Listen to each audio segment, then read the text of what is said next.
திருவள்ளுவரின் திருமலரடிகளை நன்றாக போற்றி வணங்கி சத்குருநாதரின் பேரருளால் கூடா ஒழுக்கம் என்ற அடுத்த அதிகாரத்தில் நாம இன்னைக்கு அதனுடைய குறட்பாக்களை படித்து பொருளை தெரிந்து கொள்ள போகிறோம். இதற்கு முன்ன நாம தவம் அப்படிங்கிற அதிகாரத்தை படித்தோம். ஒரு விஷயம் திரும்ப திரும்ப நினைவில் கொள்ள வேண்டிய ஒரு விஷயமாக இருக்கிறது என்ன அப்படின்னு சொன்னா, இவையெல்லாம் யாருக்காக சொல்லப்பட்டிருக்கிறது அப்படிங்கறத நம்ம நன்றாக நினைவில் வைத்துக் கொள்ளணும். யாருக்காக சொல்லப்பட்டிருக்கு அப்படின்னா, இல்லற வாழ்வை முழுமையாக வாழ்ந்து அதில் நன்றாக நிறைவை பெற்று இனி நிலையாமையை உணர்ந்ததன் காரணத்தினால் நிலைத்த பொருளை தேடிய ஒரு பயணத்திற்கு தன்னை ஈடுபடுத்திக் கொள்வதற்கு விரும்பக்கூடிய ஒரு சாதனையாளர். அவருக்குத்தான் இந்த விஷயங்கள் எல்லாம் சொல்லி இருக்கு. அவர்தான் துறவை மேற்கொண்டு மெய்யறிவை பெற்று உண்மை என்ன, உண்மையான தன்னுடைய நிலை என்ன அப்படிங்கிற விஷயத்தை தெரிந்து கொள்வதற்காக முக்தியின் பாதையில் பயணிக்கக்கூடியவராக இருப்பார். அந்த அடிப்படையில தான் அந்த வாழ்க்கை முறைக்கு, அந்த லைஃப் ஸ்டைலுக்கு தேவையான சில விஷயங்களை பற்றி வள்ளுவர் இந்த அதிகாரங்கள்ல எல்லாம் பேசுறார். துறவரவியல் அப்படிங்கிற அதிகாரங்கள்ல அதை பற்றித்தான் அவர் பேசுகிறார். முதல்ல என்ன ஒரு குவாலிட்டி டெவலப் பண்ணிக்கணும் அப்படின்னு கேட்ட, இல்லறத்துல தான் காட்டிக்கொண்டிருந்த அன்பு அப்படிங்கறத அப்படியே எக்ஸ்டெண்ட் பண்ணி ஒருத்தர் 2 பேருக்குன்னு இல்லை, சகல ஜீவராசிகளுக்கும் சகல உலகங்களுக்குமான அருள். அப்படி ஒரு பெரிய அருள் தன்மை, இரக்கத்தன்மை அவர்கிட்ட இருக்கணும் அப்படிங்கறத முதல்ல அருளை உடைமையாக கொள்ளுதல் அப்படின்னு சொன்னார். உடைமை அப்படின்னு சொன்னா விதின்னு புரிஞ்சுக்கணும். இது இருக்கணும், கட்டாயமாக அந்த விஷயம் அவர்கிட்ட இருக்கணும், டூஸ் அப்படின்னு தெரிஞ்சுக்கணும். அதை உடைமையாக கொள்ளணும்னா சில விஷயங்களை விலக்கி வைக்கணும். ஏன்னா அதெல்லாம் நமக்கு கடைபிடிக்கும் பொழுது, அருளை கடைபிடிக்கும் பொழுது சில விஷயங்களை நாம் விலக்கி வச்சாதான் முழுமையாக அருளை கடைபிடிப்பதாக அர்த்தமாகும். அந்த அர்த்தத்துலதான் என்ன சொன்னார், புலால் மறுத்தல் அப்படின்னு சொன்னார். மறுத்தல் அப்படின்னு சொன்னா டோன்ட்ஸ், செய்யக்கூடாது அப்படின்னு அர்த்தம். அப்ப விதி நிஷேதம் அப்படின்னு சில விஷயங்களை வேதத்தில் சொல்லி இருக்கிறது. அதன் அடிப்படையில் தான் அப்ப விதி நிஷேதம் அப்படிங்கிற விஷயங்களை எல்லாம் மனதில் வைத்துக் கொண்டுதான் வள்ளுவர் இங்கு சில விஷயங்களை நீ செய்தாக வேண்டும், சில விஷயங்களை நீ தவிர்த்தாக வேண்டும் அப்படிங்கிற விஷயத்தெல்லாம் சொல்றார். இதையெல்லாம் நாம அருளுடைமையுடைய பாயிரம் அப்படிங்கிற அந்த அருளுடைமைக்கான பாயிரமாக நாம அதனுடைய முன்னுரையில நிறைய பார்த்துப்போம். அந்த அடிப்படையில நாம முதல்ல அருளுடைமை பார்த்தோம். அருளுடைமைக்கு இடைஞ்சலா இருக்கிறது எதுன்னா, பிற உயிர்களை கொன்று தன்னுடைய உணவிற்காக அதை புசிப்பது அப்படிங்கிறது. நாக்குக்கு ருசி இருக்குங்கிறதுக்காக அதை புசிக்கிறது இருக்கே, அது ரொம்ப தவறு அப்படிங்கிறதுனால புலால் மறுத்தல் அப்படிங்கிறது அங்க சொன்னார். அடுத்த அதிகாரமாக நாம என்ன பார்த்தோம்னா, தவம் அப்படிங்கிற விஷயத்த பார்த்தோம். தவம்ங்கிறச்சே என்ன பார்க்கிறோம், இந்த 5 புலன்களையும் நாம கட்டுப்பாட்டில் வைத்துக் கொள்ள வேண்டும், நம்முடைய மனதை கட்டுப்படுத்தி வைத்துக் கொள்ள வேண்டும். எதற்காக இதையெல்லாம் செய்யணும் அப்படின்னு சொன்னா, இந்த தவ நெறியில் நாம் கடைபிடிக்கக்கூடிய அந்த மன ஒழுக்கம், மன அடக்கம், இதெல்லாம் தான் நமக்கு குருமுகமாக ஒரு வித்தையை படிக்கும்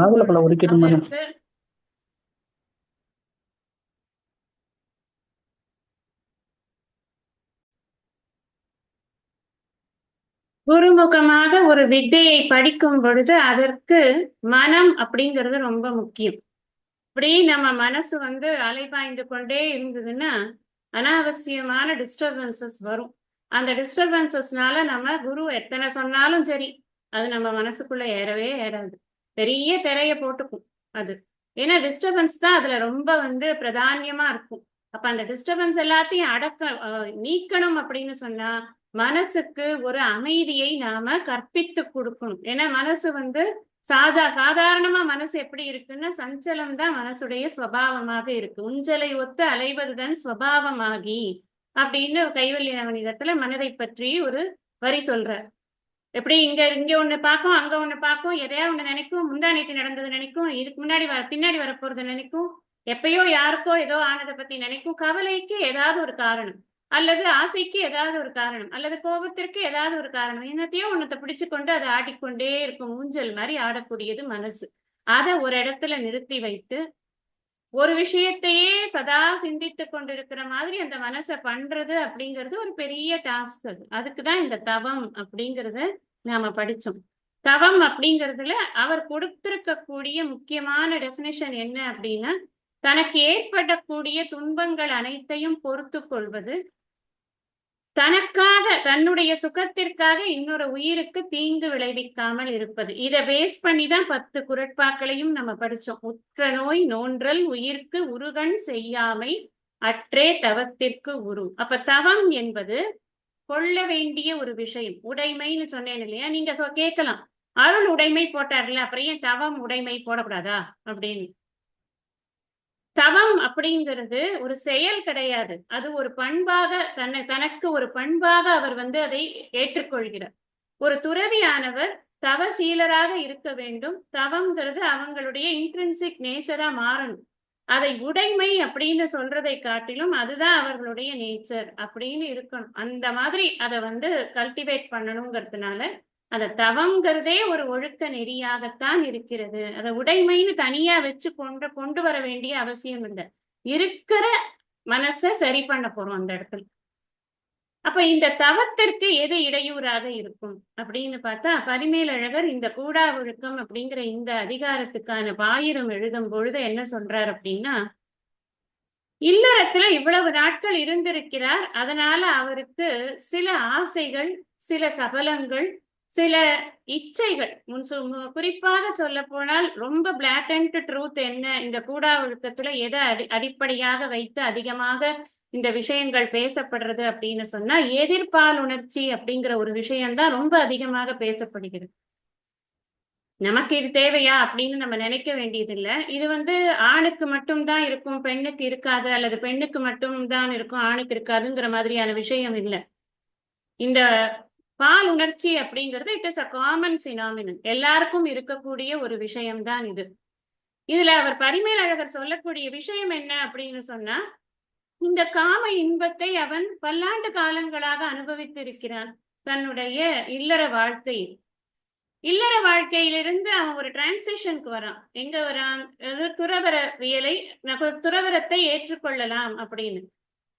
அதாவது வெளியில வஸ்திரங்கள் போட்டுக்கொண்டு துறவர வேடம் தரிக்கிறானோ இல்லையோ, மனம் முதலில் துறவர நிலையில் இருக்க வேண்டும். அப்பதான் நம்ம வெளியில ஆடைகள் அதெல்லாம் மாத்துறதுல ஒரு அர்த்தம் இருக்கு. இந்த இதுலயே சொல்ல போற நிறைய இந்த கூடா ஒழுக்கத்திலேயே அதை பத்தி எல்லாம் நிறைய பேச போற வள்ளுவரே நம்ம பார்க்க போறோம். இந்த வெளியில இருக்கக்கூடிய அப்பியரன்ஸை காட்டிலும், அது வெளில இருக்கிற அப்பியரன்ஸுங்கிறது நமக்கு ஒரு வசதிக்கு தான். நான் துறவரம் பூண்டிருக்கிறேன் அப்படிங்கறத டிக்ளேர் பண்றதுக்கு தான் அந்த காவி. மற்றபடி உள்ளுக்குள்ள எப்படி இருக்கணும் அதுதானே ரொம்ப முக்கியம். பரிமேலழகர் இந்த பாயிரத்துல என்ன சொல்றாருன்னா, ஆண்டாண்டு காலமாக இவன் அனுபவித்து வந்து கொண்டிருந்த காம இச்சைகள் எல்லாம் இவனுக்கு வாசனையின் காரணமாக ஒரு வார்த்தை போடுறார், ரொம்ப முக்கியமான வார்த்தை அதுதான், உரன் இன்மையின் காரணமாக அப்படின்னு ஒரு விஷயம் சொல்றார். நம்ம இந்த உரன்கிற விஷயத்தை எங்க படிச்சிருக்கோம்னு நீங்க கொஞ்சம் ரிகலெக்ட் பண்ணி பார்த்தீங்கன்னா இதோட கனெக்டிவிட்டி உங்களுக்கு புரியும். நீத்தார் பெருமை பாயிரத்துல நம்ம பார்த்தோம், உரன் என்னும் தோட்டியான் ஓரைந்தும் காப்பான் வரன் என்னும் வைப்பிற்போர் வித்து அப்படின்னு. அங்க உரன் அப்படின்னு சொன்னா வலிமைன்னு அர்த்தம்.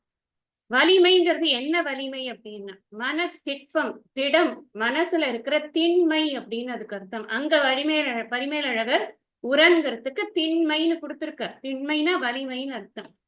திடமான மனம், சஞ்சலமே இல்லாத மனம், ஓர் ஐந்தும் காப்பான்னு அங்க போட்டிருக்க.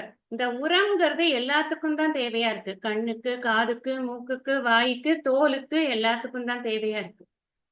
இந்த உணர்ச்சி அப்படிங்கிறது எல்லா புலன்கள் மூலமாகவும் நமக்கு ஏற்படக்கூடிய விஷயமா இருக்கு. அப்ப உரன் இன்மையின் காரணமாக, அந்த வலிமை இல்லாத காரணத்தினால அவன் என்ன பண்ணுவான் அப்படின்னு சொன்னா, அந்த வாசனைகளின் காரணமாக மனம் துறவு நிலைக்கு வர வேண்டும் என்ற ஒரு பாதைக்கு வரும் பொழுது கூட பழையபடி அவன் அந்த இச்சைகளை பூர்த்தி செய்து கொள்வதற்கு முயன்றான் என்று சொன்னால் அப்ப என்ன ஆகும்னா அது தீய ஒழுக்கமா போயிடும். ஒழுக்கம் உடைமையில நாம பார்த்தோம். இந்த ஒழுக்கம் இதுதான்ப்பா ஒழுக்கம்ங்கிறத சொல்லல அவர். ஒழுக்கத்தினால வரக்கூடிய பெருமையும் ஒழுக்கம் இன்மையினால் வரக்கூடிய தீமையையும் தான் சொன்னார். அப்புறம் என்ன சொன்னார், அந்த ஒழுக்கம்ங்கிறத எப்படி நீ தெரிஞ்சுக்கிறது, இதுதான் ஒழுக்கம், இந்த ஆளெல்லாம் ஒழுக்கமா இருக்காங்க அப்படிங்கறத எப்படி நாம டிஃபைன் பண்ண முடியும் அப்படின்னா, இதெல்லாம் ஒழுக்கக்கேடு அப்படிங்கிறது தெரிஞ்சதுன்னா அதை விட்டு விலகினவன் யாரோ அவன் ஒழுக்கமாக இருக்கிறான். இத பிரம்மத்தை கண்டுபிடிக்கிற மாதிரி நேத்தி மாதிரிதான் இதுவும் கண்டுபிடிக்கணும். அதனாலதான் வள்ளுவர் என்ன பண்ணினார், ஒழுக்கமுடைமையை சொன்னதுக்கு அப்புறமா பிறனில் விழையாமையிலிருந்து ஆரம்பிச்சு தீவினை அச்சம் வரைக்கும் எதெல்லாம் ஒழுக்கத்திற்கு கேடாக முடியும் அப்படிங்கிற விஷயத்த நமக்கு கொடுத்தார். அப்ப அதிலேருந்து நாம விலகி இருந்தோம்னா நாம ஒழுக்கம் உடையவர்களாக ஆவோம் அப்படின்னு அந்த விஷயத்த நாம புரிஞ்சுக்கணும். இப்படித்தான் நாம ஒழுக்கமுடைமையை புரிஞ்சுக்க முடியும். அப்ப இங்க என்ன சொல்றார் அப்படின்னு சொன்னா, கூடா ஒழுக்கம் அப்படின்னா பரிமேலழகர் அதற்கு தீய ஒழுக்கம் அப்படிங்கிற. தீய ஒழுக்கம் அப்படின்னா ஒழுக்கம் அப்படிங்கிறது என்ன அப்படின்னு சொல்லும் பொழுது, எப்படி நீர் ஒழுகுகிறதோ, ஒரு சலனம் இல்லாமல் நீர் மேலிருந்து கீழாக ஒழுகுகிறதோ அது போல தர்மத்தின் பாதையில் ஒழுகிக் கொண்டு இருக்க வேண்டும், நடந்து கொண்டு இருக்க வேண்டும். அது இல்லாம போகும் பொழுதுதான் அது தீய ஒழுக்கமாக மாறுகிறது. அதனால என்னப்பா பரவாயில்லையே, இப்ப என்ன எல்லாருக்கும் இருக்கு, ஒரு ஆசை இருக்கு, அனுபவிச்சுட்டு போறாங்க, அதான் அவங்களால முடியுது அனுபவிக்கிறாங்க, உனக்கு என்னப்பா பிரச்சனை அப்படின்னு நமக்கு கேள்வி வரும்.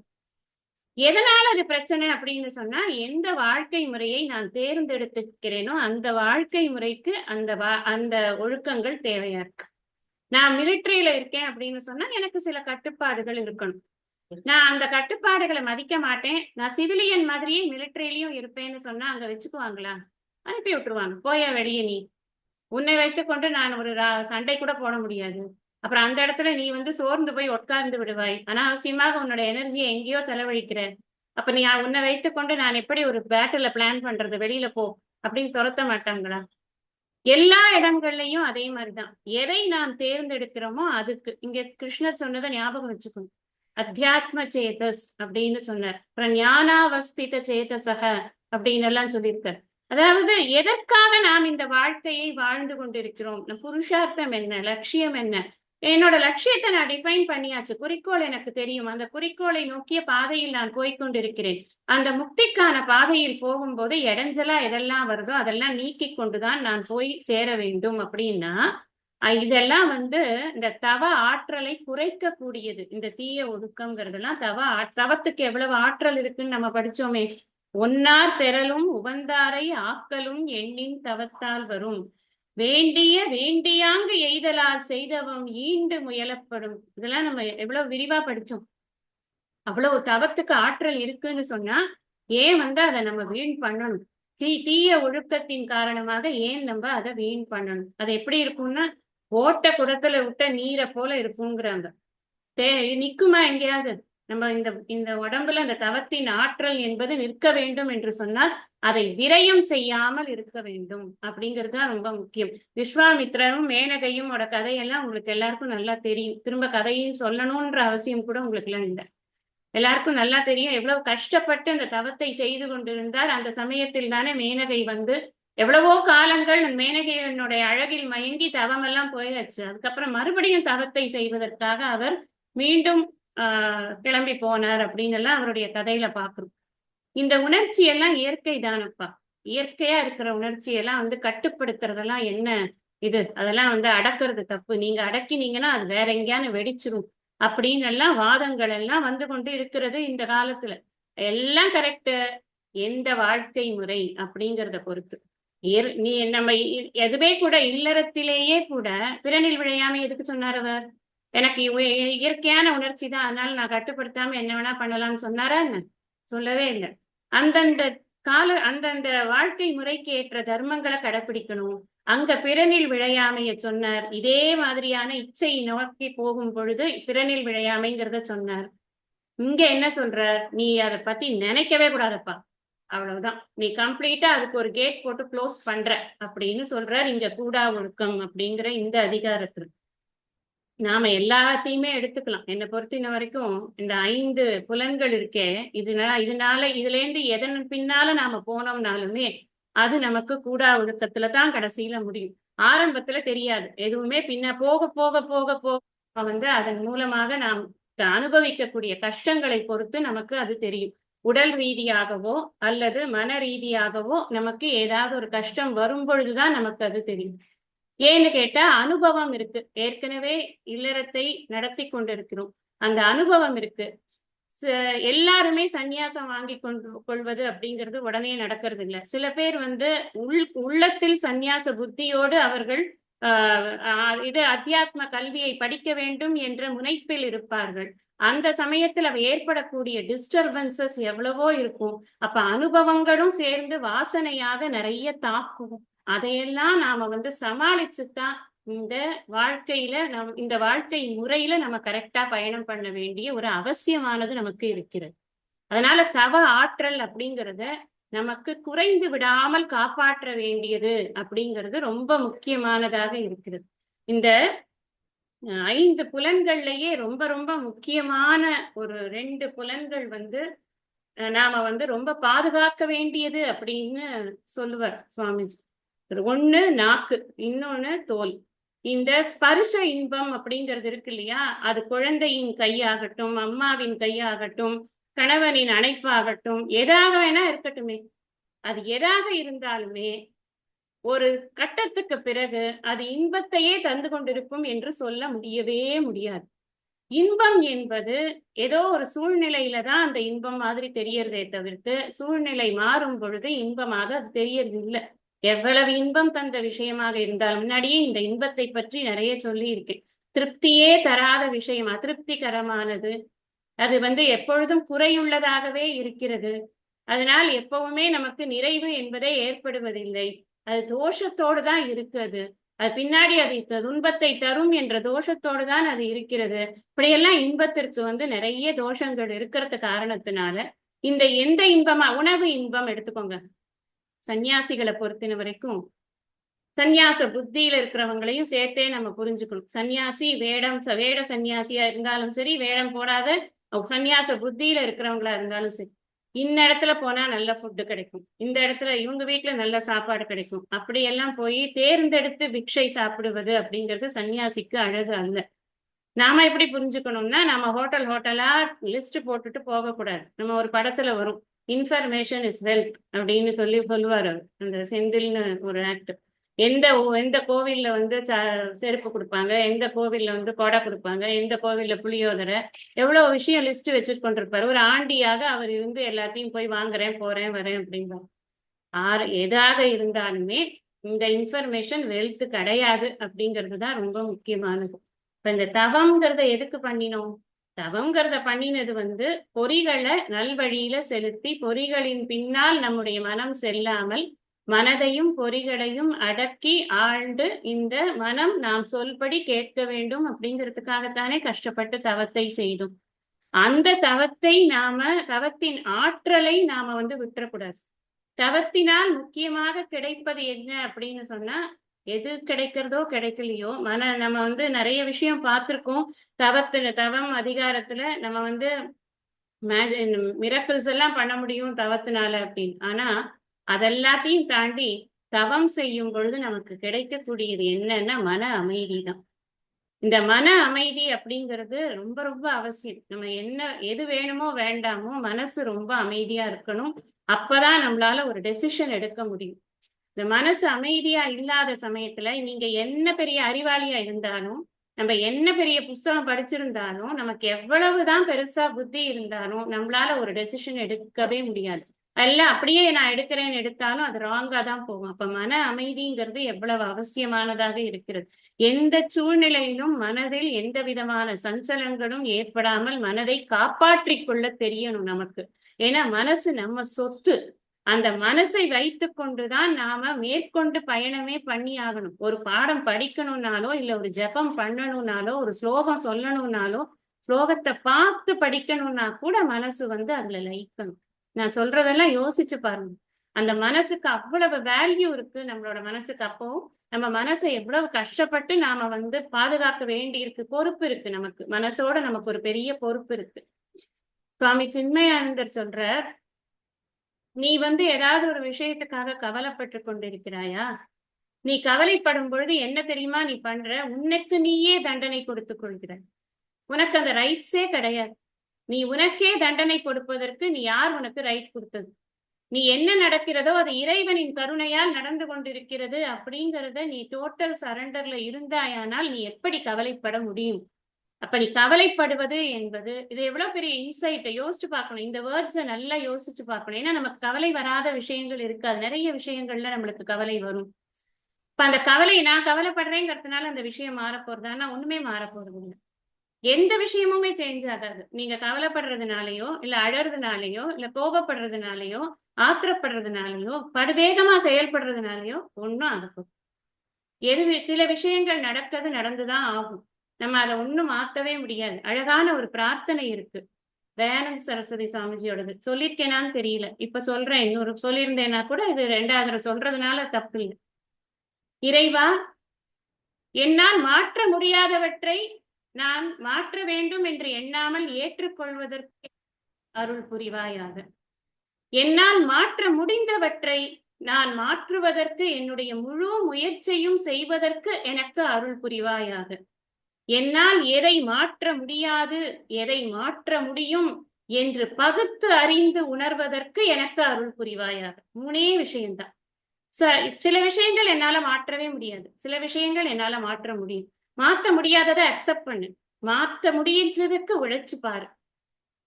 மாத்த முடியுமா மாத்த முடியாதான்னு கண்டுபிடிக்கிறதுக்கு கொஞ்சம் அறிவை அவ்வளவுதான். Very simple. நீங்க உங்க வேர்ட்ஸ்ல கூட இதை போட்டுக்கணும். இவ்வளவுதான் விஷயம். இதுதான். அப்ப மனசு இதெல்லாம் எதுக்கு சொல்றது? இந்த பிரார்த்தனை எல்லாம் எதுக்கு சொல்றது? இது மார்னிங் பிரேயர்ஸ்ல வச்சிருக்காரு. இதெல்லாம் எதுக்கு சொல்றது அப்படின்னு சொன்னா, இந்த பிரேயர்ஸ் எல்லாம் நம்ம மனசுக்கு ஒரு ஆழ்ந்த அமைதியை கொடுக்கும். தவம் என்பது நம் மனதை அமைதிப்படுத்துவதற்காகத்தான் செய்யப்பட வேண்டும். அதுதான் முக்கியம். வெளியில நான் பெரிய தவசீலர், என்ன மாதிரி ஒரு தவம் புரிந்தவனே கிடையாது அப்படின்னு எல்லாம் சொல்லிக்கிறதுக்கு இல்லை. எல்லாம் சொன்னா கூட சிச்சுவேஷன் வரும் பொழுது நாம எப்படி இருக்கோங்கிறத நமக்கு காமிச்சு மத்தவங்களை விடுங்க, 3rd பர்சனை விட்டுருங்க. அது தேவையே கிடையாது. யாருக்கும் ப்ரூவே பண்ண வேண்டாம். உள்ள இருக்குல்ல, தன்னெஞ்சறிவது பொய்யற்க. அதுக்கு தெரியும் நம்ம என்ன மாதிரியான சிச்சுவேஷன்ல இருக்கோம். இந்த மன அமைதிங்கிறது இவென்ச்சுவலா நம்மள எங்க கொண்டு போகும் அப்படின்னு சொன்னா மன அடக்கத்திற்கு கொண்டு போகும். இதெல்லாம் நான் கூடா ஒழுக்கம் அப்படிங்கிறது இந்த தீய ஒழுக்கத்தை அவாய்ட் பண்றதுக்கு மனசுக்கான பயிற்சின்ற ஆங்கிள் பேசிக்கொண்டிருக்கேன். இப்ப மனசு அடக்கம் அப்படிங்கிறதுக்கு அடுத்த நிலைக்கு வரும். அந்த அமைதி பெற்றால்தான் அடங்கும். அடங்கிய விருத்தியான் என்று அறிந்தபின் செறிந்த மண்ணின் புழுமுன் ஊதும் குழகையின் கொள்கை போல தொடங்கிய குருவும் ஆன்மஸ்வரூபமை மறுவ வேண்டி உடம்பினுள் ஜீவனை பார்த்து உபதேசம் ஓதுவாரேன்னு சொன்னார் இல்லையா? அடங்கிய விருத்தியான் ரொம்ப முக்கியம். விருத்தினா தாட்ஸ் எங்க இருக்கு? எண்ணங்கள் எங்க இருக்கு? மனசுல. இந்த மனசுல இருக்கக்கூடிய எண்ணங்கள் ஒரு வாரம் அது அமைதியாகி அது அடங்கவும் செய்தால்தான் நம்முடைய இந்த ஸ்பர்சத்தினால் ஏற்படக்கூடிய இச்சையோ இல்லது சுவையினால் ஏற்படக்கூடிய இச்சையோ, இன்னும் சொல்ல போனால் ஐம்புலன்களை அனுபவிக்க வேண்டும் என்ற ஆசைகள் இருக்கிறதே, அது எல்லாத்தையுமே காமம்னு சொல்லி மொத்தமா ஒரே பேர்ல சொல்றோம். காமத்தை ஜெயித்தவனாக இருப்பான். கஷ்டித் தீரக அப்படின்னு. ரொம்ப சில தீரர்கள் தான் என்னை அடைகிறார்கள்னு கிருஷ்ணர் சொல்றார். தீரன்ற சப்தமே எதுக்கு அப்படின்னா, ஐம்பொறிகளை நன்கு அடக்கி ஆளத் தெரிந்தவன் அவன்தான் உரன் என்னும் தோட்டியான். அந்த உரம் தான் நமக்கு ரொம்ப முக்கியம். இந்த தவத்தின் ஆற்றல் இருக்கே, அது மனதின் அமைதியை அதிகரித்து மனதை அடக்கத்தோடு இருக்க வைக்கும்.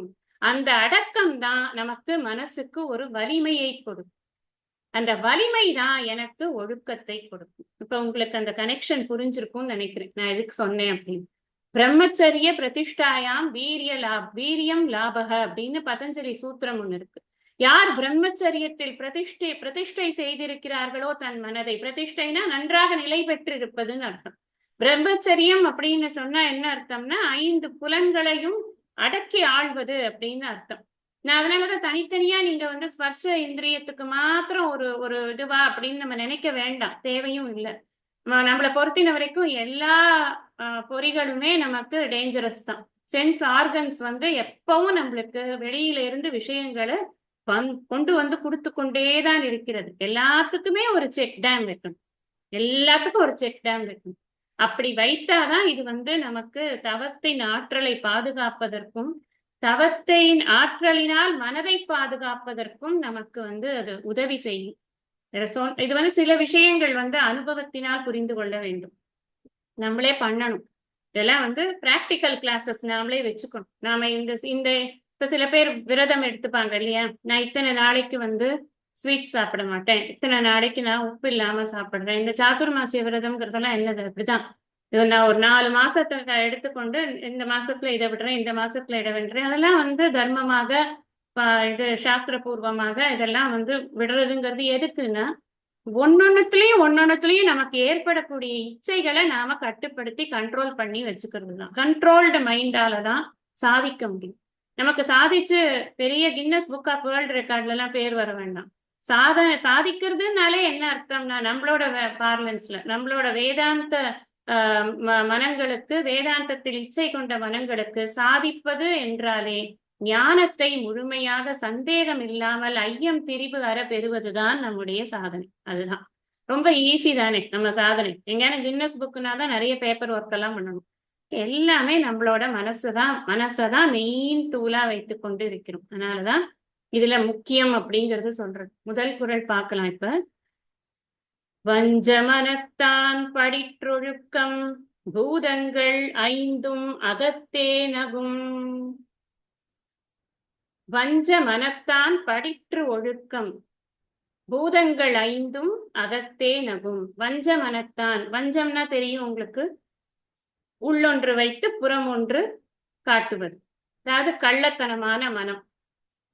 மனத்தான், மனத்தை உடையவனின் படிற்று ஒழுக்கம். படிற்று அப்படின்னு சொன்னா பொய்யான அர்த்தம், பொய்யான ஒழுக்கம். பூதங்கள் ஐந்தும் அகத்தே நகும்.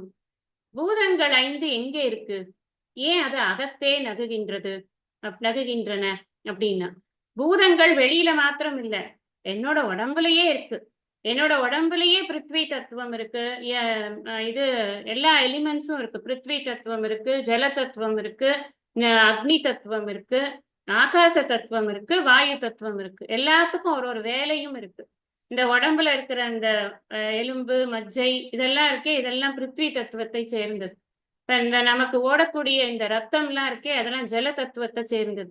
வயிற்றுக்குள்ள அக்னி, ஜாட்டர் அக்னி எப்பவும் எரிந்து கொண்டே இருக்கிறது. அதுதான் நமக்கு நம்ம போடுற சாப்பாட்டை எல்லாம் செரிக்கிறதுக்கு அதுதான் வந்து காரணமாக இருக்கிறது. வாயு அந்த சஞ்சாரமா 5 வாயுக்கள் வந்து சஞ்சாரம் பண்ணிக்கொண்டே இருக்கிறது. ஆகாச தத்துவம் எங்கும் வியாபித்திருக்கிறது, என்னுள்ளும் வியாபித்திருக்கிறது. அப்ப இந்த 5 பூதங்கள் எங்கேயோ ஒரு இடத்துல மாத்திரம் இருக்கு அப்படிங்கிறது கிடையாது. இந்த பஞ்சபூதங்களால் ஆனதுதான் இந்த பிரபஞ்சம் அப்படிங்கிறது. பிரபஞ்சம்னாலே என்ன அர்த்தம், இந்த பிரபஞ்சம் பூரா இருக்கிறது இந்த பஞ்சபூதங்களினுடைய ஏதோ ஒரு விதமான சேர்க்கை. ஒரு விதமா அதை சேர்த்தா அது மரமாறுது, ஒரு விதமா அதை சேர்த்தா அது வந்து ஜலமாறுது. அந்த ப்ரப்போர்ஷன் தான் மாறுறது, அவ்வளவுதான். அப்படிதான் இந்த பஞ்சபூதங்களால் இந்த உலகமானது ஆகி இருக்கிறது. அதே பஞ்சபூதங்கள் என்னுள் இருக்கின்றன. அது என்ன பண்றதுன்னா, இப்ப எல்லாத்துக்கும் நம்ம சொல்லுவோம் இல்ல, பஞ்சபூதங்களின் சாட்சியாக நான் இதை செய்கிறேன். அப்படித்தானே நம்ம வந்து பெரிய விஷயங்களை செய்யும் பொழுது நாம சங்கல்பங்கள்லாம் எடுத்துக்கணும். இங்க என்ன சொல்றார் அப்படின்னா, அவன் வந்து உள்ளத்துல வந்து கள்ளத்தனம் இருக்கு அவனுக்கு, ஆனா ஒழுக்கம் நிறைந்தவன் மாதிரி அவன் வெளியில காமித்துக் கொள்கிறான். அவனுக்கு எந்த விதமான ஆசை இல்ல, யார் மேலேயும் அவனுக்கு ஒரு இச்சையே ஏற்படாத மாதிரி அவன் வெளியில வந்து காமிச்சு கொள்கிறான். ஆனா உள்ளுக்குள்ள நினைக்கிறான், அவங்க அழகா இருக்காங்களே, அவங்க நல்லா இருக்காங்களே, இவங்க வராங்களே, இவங்க போறாங்களே, இவங்க இருந்தா நல்லா இருக்குமே, இவங்க வந்தா நல்லா இருக்குமே, அவங்க பாடினா கேட்கலாம் போல இருக்கே. இதெல்லாம் அவன் மனசுல ஏற்படக்கூடிய ஒரு எண்ணமாக இருக்கிறது. அதெல்லாம் செய்யலாமா அப்படின்னா, நீ செஞ்சியானா என்ன நடக்கும்னா, உன்னோட உள்ளுக்குள்ள இருக்கக்கூடிய 5 பூதங்கள் தங்களுக்குள்ளே சிரித்து கொள்ளும் அப்படின்னு. அகத்தே நகும் அப்படிங்கிறது, உள்ளேயே அதுகளே சிரிச்சுக்குமா, வேற ஒண்ணும் இல்ல. மனசாட்சி வந்து நம்மள கொன்னு கொதறி எடுத்துரும். என்னத்த நீ ஒரு வேஷத்தை, சன்னியாசி வேஷத்தை போட்டுக்கொண்டு நீ என்ன வேலை பண்ணி கொண்டிருக்கிற, நீ ஊருக்கு தெரியலன்னா உனக்கு தெரியாதா அப்படின்னு அது உள்ளுக்குள்ள உட்கார்ந்து கேள்வி கேட்டு கொடையும். அப்படி கொடையும் பொழுது மனசு என்ன ஆகும், அந்த மனசு வந்து அமைதி பெறுமா, அந்த மனசில் அமைதி இல்லாத போது அந்த மனசு எவ்வளவு காரியங்கள் பண்ணும், கெட்ட காரியங்கள் பண்ணும். இதுதான் முதல்ல எடுத்த உடனே சொல்லக்கூடிய விஷயமாக அவர் இருக்குது. மத்தவங்க பார்த்து அவனை சிரிக்கட்டும், சிரிக்காம போட்டும், போலி சாமியார்னு இது கொடுக்கட்டும், அவனை வந்து தூத்தட்டும், ஜெயில்ல போடட்டும், எல்லாம் டிஃபரெண்ட். நம்ம நினைக்கலாம் இப்போ அப்படியெல்லாம் போட்டவங்க எல்லாம் இப்போ உட்காந்து ஹேன்னு சிரிச்சுட்டு பேட்டி கொடுத்துட்டு பெரிய வீடியோ எல்லாம் போட்டுக்கிட்டு ஒரு நாடே ஏற்படுத்தி எல்லாம் வச்சிருக்காங்களே, அதெல்லாம் நீங்க இப்படி சொல்றீங்களே அப்படின்னு. அகத்தே நகுங்கிறது எப்படி வெளியில தெரியும்? அகத்தே நகும்னா நகும் தான். அது வள்ளுவர் பொய்யா மொழி புலவர், சொன்னா பொய்யே இருக்காது அதுல.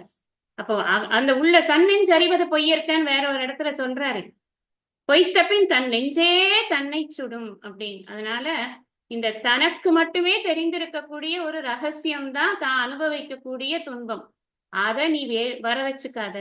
உன்னுடைய உன்னுடைய தீய ஒழுக்கத்தின் காரணமாக நீ உனக்கு துன்பத்தை வரவழைத்துக் கொள்ளாதே அப்படிங்கிறது முதல் குறளாக அதை கொடுக்குற.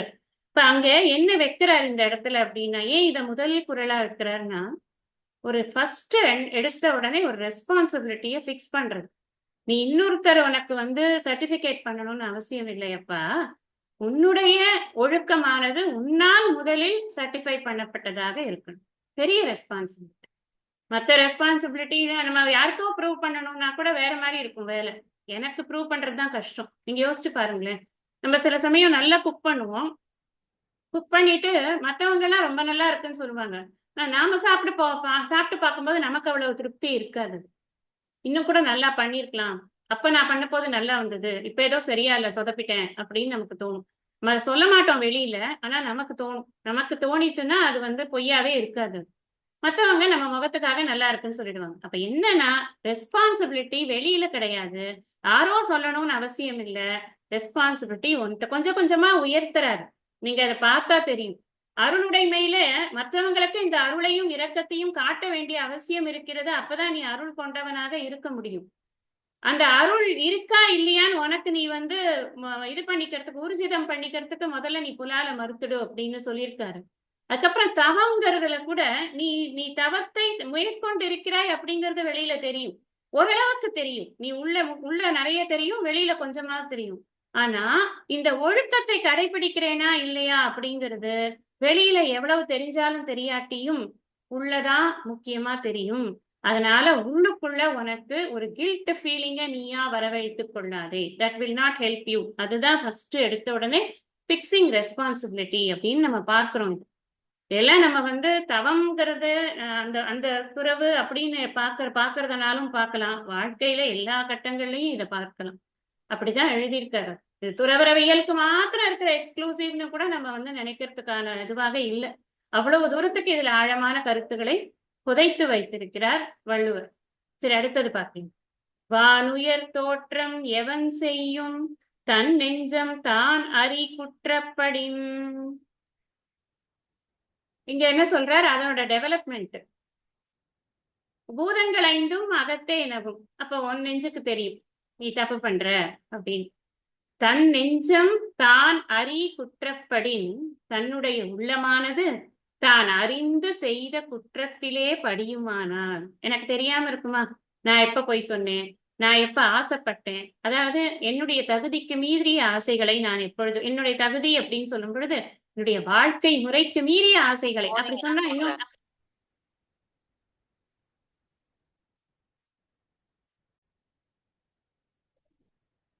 என்னுடைய வாழ்க்கை முறைக்கு மீறிய ஒரு ஆசையை நான் பட்டேனா அப்படின்னா, நம்ம வந்து ரொம்ப பொருள் சேர்க்கிறது அந்த மாதிரி விஷயத்துல நான் சொல்லல.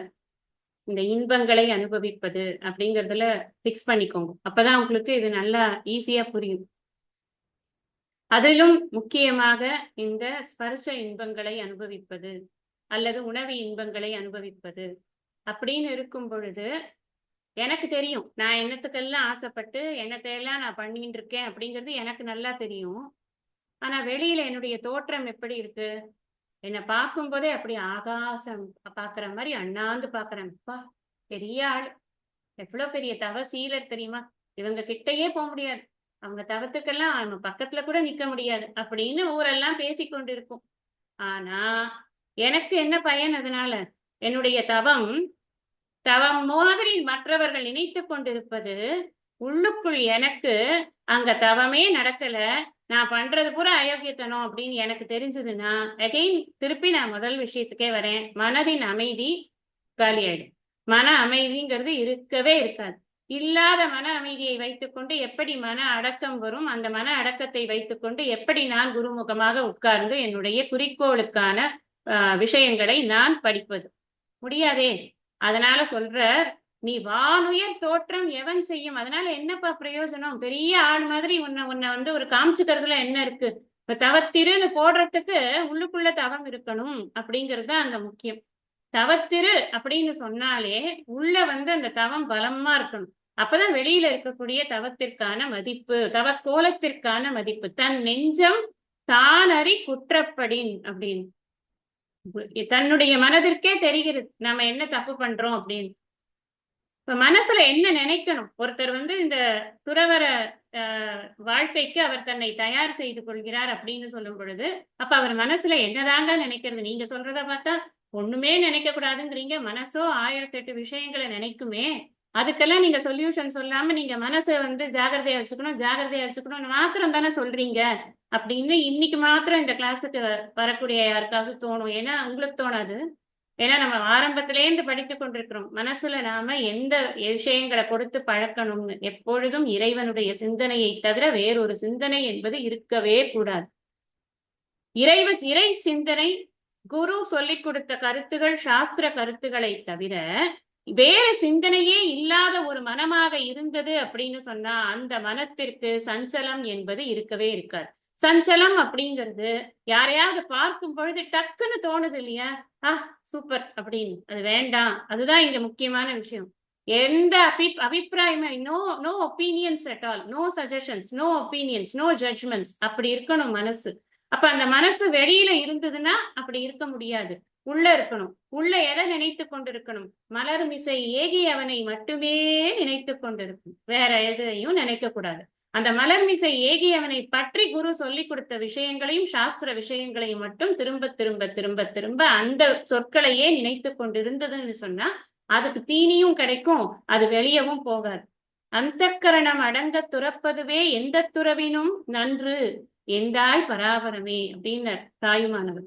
வேற நீ என்ன துறவு பண்ணினாலும் பிரயோஜனம் இல்லையப்பா. நீ இது பண்ணிக்கோ, நீ வந்து தலையெல்லாம் மொட்டை அடிச்சிருந்தாலும் சரி, ஒன்னும் பண்ணிக்காம நீ இருந்தாலும் சரி, அதெல்லாம் இப்ப இது விஷயமே கிடையாது. அந்த கரணத்தை துறந்திருக்கிறாயா? அதுதான் ரொம்ப முக்கியம். ஒரு இடத்துல சொல்ற ஒரு வியாக்கியானத்துல சொல்கிறார்கள், பொதுவாக நிறைய தர்மங்களை செய்து கொண்டிருக்கிறதுனால இல்லறத்தான் மிகச் சிறந்தவனாக இருக்கிறான். என்ன காரணம்னா இந்த சமுதாயத்தினுடைய சக்கரத்தை வந்து சுழல விட்டு கொண்டிருப்பவன் அவன்தான். அதனால நிறைய வந்து தானங்கள், தர்மங்கள், நிறைய கடமைகள், அப்படி இந்த இயற்கை வந்து அப்படி சுத்தி கொண்டே இருக்குன்னா அதுக்கு காரணம் என்னன்னா இல்லறத்தானுடைய பொருள் அதற்கு வந்து கொண்டிருக்கிறது, சுழற்சியின் முறையில வந்து கொண்டிருக்கிறதுங்கிறதுனாலதான் ஒருவருக்கொருவர் அங்கு வாழ்க்கைங்கிறது அப்படி ஓடிக்கொண்டிருக்கிறது. அதனால அவன் தான் வந்து இந்த வாழ்க்கை ஓட்டத்துக்கு ரொம்ப காரணமா இருக்கான், சிறந்தவனாக இருக்கிறான். ஆனா துறவு நிலையில் இருப்பவர்களை அவர்களை விட சிறந்தவர்களாக சாஸ்திரம் சொல்கிறது. காரணம் என்ன அப்படின்னு சொன்னா இங்க கிடைக்கக்கூடிய அந்த இன்பங்களை எல்லாத்தையும் துறந்து விட்டு அவர்கள் இறைவன் ஒருவனே கதி என்று அவர்கள் இன்பத்தை துறந்தவர்களாக இருக்கிற காரணத்தினால் அவர்கள் சிறந்தவர்கள் அப்படின்னு சொல்கிறது. ஆனா இவங்க 2 பேரை விட சிறந்தவங்க யாரு அப்படின்னா உள்ளத்தில் துறவு பூண்டு இருக்கக்கூடியவன் தான் இவங்க 2 பேரை விட சிறந்தவங்க அப்படின்னு சொல்றது ஒரு இடத்துல. அதாவது நீ வந்து தோற்றத்தில் நீ இல்லறத்தானாக இருக்கிறாய், தோற்றத்தில் துறவரத்தில் இருக்கிறாய். அப்ப பிரச்சனை இல்லையே உனக்கு. எப்படி இருந்தாலும் you are committed to that life style. இங்க இந்த உள்ளத்தில் துறவு பூண்டவன்கிறவன் என்ன லைஃப் ஸ்டைலுக்கு கமிட் பண்ணிக்குவான்? அவன் ஹாஃப் இல்லறத்தானா இருப்பான், ஹாஃப் துறவரத்தானா இருப்பான். அப்ப ரெண்டுமே அவனுக்கு வந்து அந்த மனம் துறவு நிலையில் இருக்கும். காரியங்கள் பூரா இல்லறத்தான் பண்ணக்கூடிய காரியங்கள் எல்லாம் பண்ணணும். சமைக்கணும், சாப்பாடு போடணும், சம்பாதிக்கணும், பெரியவங்களை எல்லாம் காப்பாற்றணும், சின்னவங்களை எல்லாம் கடை தேற்றணும். எல்லா பொறுப்பும் இருக்கு, சமுதாய பொறுப்புகள் இருக்கு, எல்லாமே இருக்கு. ஆனா மனசு மாத்திரம் எப்படி இருக்குன்னா துறவு நிலையில இருக்கு. அவன்தான் எல்லாவற்றையும் விட சிறந்தவன் அப்படின்னு சொல்றாங்க. அதாவது இதெல்லாம் வந்து இதுதான் சிறந்தது அப்படி கிடையாது. இது எப்படின்னா இதெல்லாம் கஷ்டம் பண்றது, இப்படி பண்றது கஷ்டங்கிறத புரிய வைக்கிறதுக்காக சொல்ற வார்த்தைகள் தான். அதை தாண்டி இதுக்கு ஒரு பெரிய இது கிடையாது. காஷாயம் பூணர்து அப்படின்னா இப்ப வானுயர் தோற்றம்னு சொன்னதுனால எது வானுயர் தோற்றத்தை கொடுக்கிறது?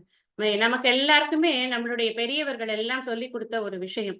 அது இப்பெல்லாம் வந்து அதெல்லாம் கடைபிடிக்க மாட்டேங்கிறாங்க. இதுக்கு காரணமும் இருக்கு. நிறைய போலி சன்னியாசிகள்லாம் வந்ததுனால, இப்பெல்லாம் வந்து அந்த சந்நியாச உடுப்புக்கு பார்த்தாலே நிறைய பேருக்கு கோபம் வந்துருது. உண்மையான சன்னியாசி யாரு? உண்மை இல்லாத சன்னியாசி யாருன்னு கண்டுபிடிக்கிறதும் கஷ்டமா தான் இருக்கு. அதனால இப்ப அந்த உடுப்ப பார்த்தா ஒரு இது வரமாட்டேங்குது. ஒரு ஒரு பக்தி வரமாட்டேங்குது.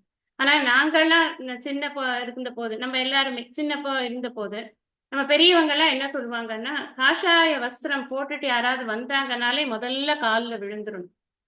அவங்க என்ன எந்த இதை சேர்ந்தவங்க அதை பத்தி எல்லாம் நமக்கு கவலை கிடையாது. அவங்க காஷாயம் போட்டிருக்காங்க, அதனால நமக்கு அது ஒண்ணே தகுதி அவங்கள்ட்ட நம்ம நமஸ்காரம் பண்ணி ஆசீர்வாதம் வாங்கி கொள்வதற்கு. அப்படி எதுக்காக அப்படின்னா, அது இந்த காஷாயம்ங்கிறது ஒரு நெருப்பின் சின்னமாக அது சொல்லப்படுகிறது. எப்படி நெருப்பு வந்து எல்லா பொருள்களையும் எரிக்கிறதோ அது மாதிரி அவர்களுக்கு இருக்கக்கூடிய அறிவு ஞானமானது ஆசைகள் அனைத்தையும் எரித்து விடுகிறது. அதை காட்டுவதற்காகத்தான் அந்த காஷாய வஸ்திரத்தை நான் ஞானத்தை பெற்றவன் அப்படிங்கிறத காட்டுவதற்காகத்தான் அந்த காஷாய வஸ்திரமானது நமக்கு அதுதான் நமக்கு கொடுக்கக்கூடிய ஒரு செய்தியாக அந்த காஷாய வஸ்திரம் இருக்கிறதுன்னு பாக்குறோம். நம்ம இந்த அகங்காரம்ங்கிறது எனக்கு சுத்தமா கிடையாது. எனக்கு அகங்காரம் இல்லைங்கிறத காட்டுறதுக்காக தான் நான் தலையில வந்து முண்டனம் பண்ணி கொண்டிருக்கிறேன். நான் தலையை மொட்டை அடித்துக் கொண்டிருக்கிறேன் அப்படின்னு அவர் மொட்டையும் அடித்துக்கொண்டு காஷாயத்தையும் போட்டுக்கொண்டு துறவியானவர் இருக்கிறார். அப்படிங்கிறதுனால துறவியிடம் நமக்கு வானுயர் தோற்றம். அதுக்காக சொல்ல வந்தேன். அவரை பார்த்தாலே நமக்கு ஹான்னு இருக்கு. ஆனா அவர் உள்ளுக்குள்ள எப்படி இருக்கார் அதுதான் ரொம்ப முக்கியம். அடுத்த குறள்ல உள்ளுக்குள்ள வலிமை, இவனுக்கு வலிமை இருக்கணுங்கிறத சொல்லியிருக்காரு. இப்ப உள்ளுக்குள்ள வலிமை இல்லாதவன் எப்படிப்பட்டவன் அதை சொல்ல போறார் அடுத்தது. 273வது குறள்ல பார்க்கலாம். வலியில் நிலைமையான் வல்லுருவம் பெற்றம் புலியின் தோல் போர்த்து மெய்ந்தற்று.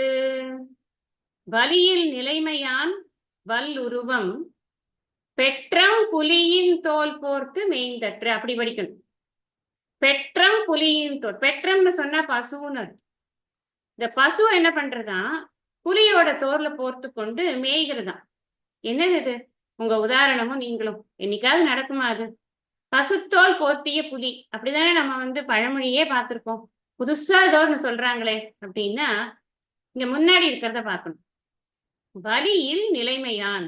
வலியில் அப்படின்னு சொன்னா வலினா வலிமை, இல்லைன்னா இல்லை. எதுக்கு வலிமை இல்லை அவனுக்கு? அடிச்சு உதைக்கிறதுக்கா? யாரையாவது 2 பேரை ரவுடிசம் பண்றதுக்கா? இல்ல.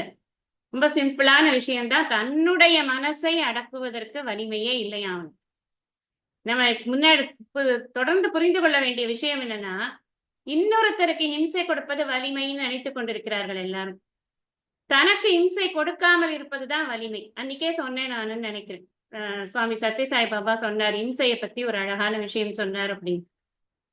இம்சைன்னு சொன்னா யாரையோ கொல்லாம இருக்கிறது அப்படிங்கிறது இம்சை, அஹிம்சைன்னு நினைக்காதேப்பா. உன்னை நீ கஷ்டப்படுத்திக்காம இருந்தியானா அதுதான் வந்து அஹிம்சை. உன்னுக்கு நீ வந்து இம்சை கொடுத்து கொள்ளாமல் இரு.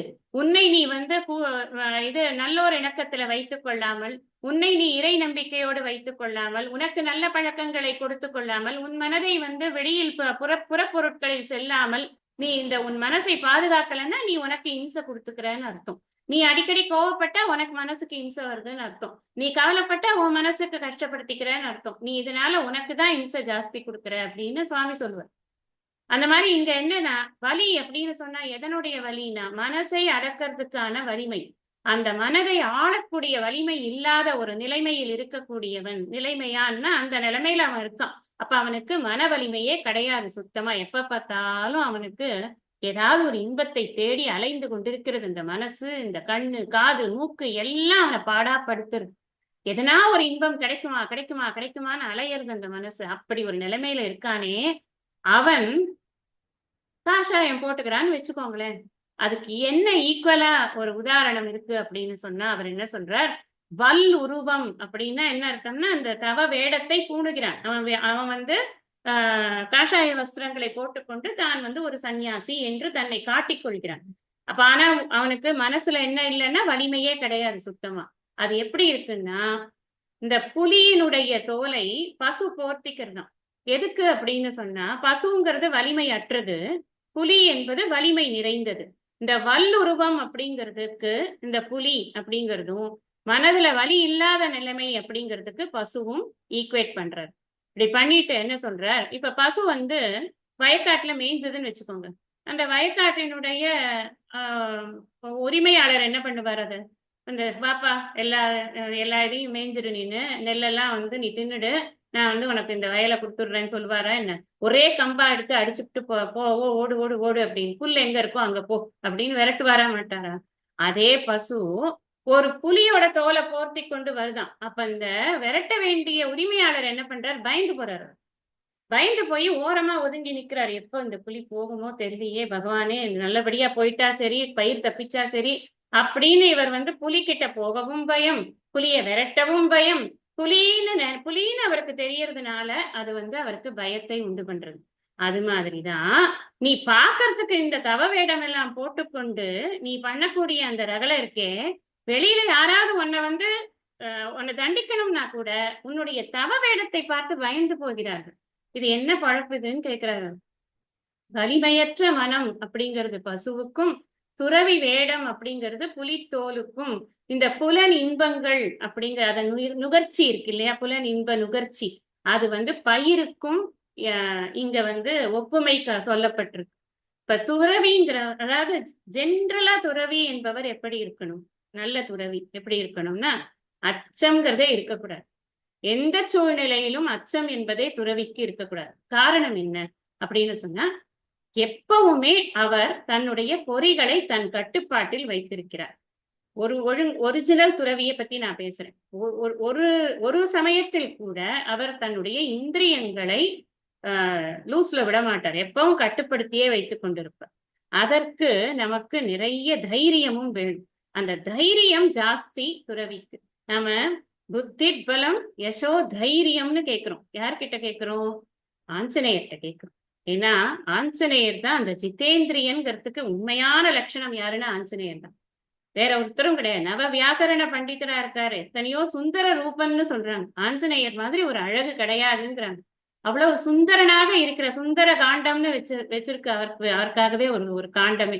இப்ப சுந்தரனாக அவர் இருக்கிறார், சுந்தரமான செயல்களை செய்கிறார். அது இன்னும் ரொம்ப முக்கியம் இல்லையா? தாயா பிராட்டியையும் பெருமானையும் அவர் இழைக்கிறது அப்படிங்கிறது ஒரு பெரிய ஒரு காரியமாக, அவர் சுந்தரமான காரியங்களை எல்லாம் செய்திருக்கிறார். எத்தனையோ பேர் அவர் மேல ஆசைப்பட்டிருக்கலாம். ஆனா அவருடைய மனம் எப்படி இருந்ததுன்னா, இந்த சீதா ராமச்சந்திரன் லக்ஷ்மணனை தவிர வேற யாரையுமே மனசுல நினைக்காத ஒரு ஒரு ஒரு இந்திரியம் இருந்ததுக்கு, மனசு அண்ட் அவருடைய இந்திரியங்கள் எல்லாத்தையும் ஒரு நேரத்துல கட்டுப்படுத்தி வச்சிருந்தாருங்கிறதுனாலதான் அவர்கிட்ட போய் ஜிதேந்திரியன் அப்படின்னு தைரியத்தை நாம கேட்கணும். யார்கிட்ட எதை கேட்கணும்னா, யார்கிட்டயாவது ஒருத்தர்கிட்ட கேட்டணும். பணம் இருக்கிறவன்ட்ட தான் பணத்தை கேட்கலாம். ரொம்ப ஒண்ணுமே இல்ல, ஃபக்கீரா ஒருத்தன் இருக்கான்னு வச்சுக்கோங்களேன், அவன்கிட்ட போய் எனக்கு ஒரு 10 ரூபாய் கொடுக்குறியான்னு கேட்டான். அவன்கிட்ட கேட்டு என்ன பிரயோஜனம்? தைரியத்தின் ரூபமாக இருக்கக்கூடிய ஆஞ்சநேயர்கிட்ட நம்ம அதை கேட்கிறோம். தைரியத்திற்கு காரணம் என்னன்னா அந்த ஜிதேந்திரிய தன்மை தான், இந்திரிய நிக்கிரகம் பண்ணின தன்மை தான் அதற்கு காரணம். துறவிக்கு அது இருக்கணும், அச்சமற்ற தன்மை அவருக்கு இருக்கணும். எப்ப அச்சம் வரும், எப்ப அவன் பசுவா மாறுறான் அப்படின்னு சொன்னா, அவன் பொய் ஒழுக்கத்தோடு இருக்கும் பொழுதுதான் அவன் பசுவாக மாறுகிறான், அவன் அச்சத்தோடு அவன் இருக்கிறான் அப்படின்னு பார்க்கிறோம். இப்ப இந்த எது நமக்கு அச்சமற்ற தன்மையை தரும் அப்படின்னா, 5 புலன்களை அடக்கி கொண்டு நாம் ஜனங்களோடு பழகி கொண்டிருக்கும் போது கூட எந்த ஒரு நேரத்திலும் நம்முடைய புலன் இன்பங்கள் அப்படிங்கிறது டாமினேட் பண்ணாம ஜனங்களிடம் கருணையோடு அருளை காட்டக்கூடிய ஒரு துறவிக்குத்தான் அந்த அச்சமற்ற தன்மை அப்படிங்கிறது இருக்கும். அப்படி இல்லாம கண்ணு ஒரு இடத்துல பார்த்து ஆசைப்படுறது, காது ஒரு விஷயத்த கேட்டு அது பாட்டுக்கு ஆசைப்படுறது, தோல் ஒரு சுகத்துக்கு ஆசைப்படுறது, ஆனா வேஷம் மட்டும் துறவி வேஷம் போட்டாச்சு, அப்படி இருக்கக்கூடியவர்கள் புலித்தோல் போர்த்திய பசுதான் அப்படின்னு இதுல வந்து வள்ளுவர் சொல்றார். அதனால இந்த உலகத்துல வந்து எல்லா விஷயங்கள்லயும் நன்மை தீமை ரெண்டும் கலந்துதான் இருக்கு. நாம தான் இது நல்லதா இது தீயதா அப்படின்னு பார்த்து அறிந்து கொள்ள வேண்டிய ஒரு கட்டாயத்துல இருக்கிறோம். அதுவும் இப்போ இந்த காலத்துல கலிகாலத்துல ரொம்பவே வந்து இந்த விஷயங்கள் வந்து எதெல்லாம் உயர்வா இருக்கோ அந்த உயர்வுலயே கலப்படங்கள் நிறைய வந்துருக்கு. அதனால துறவுல கூட தீய துறவிகள் நல்ல துறவிகள் அப்படின்னு நம்ம இப்ப பகுத்து பார்க்க வேண்டிய ஒரு அவசியமானது ஏற்பட்டு விட்டது. அதனால நாம இத புரிஞ்சுக்கணும்.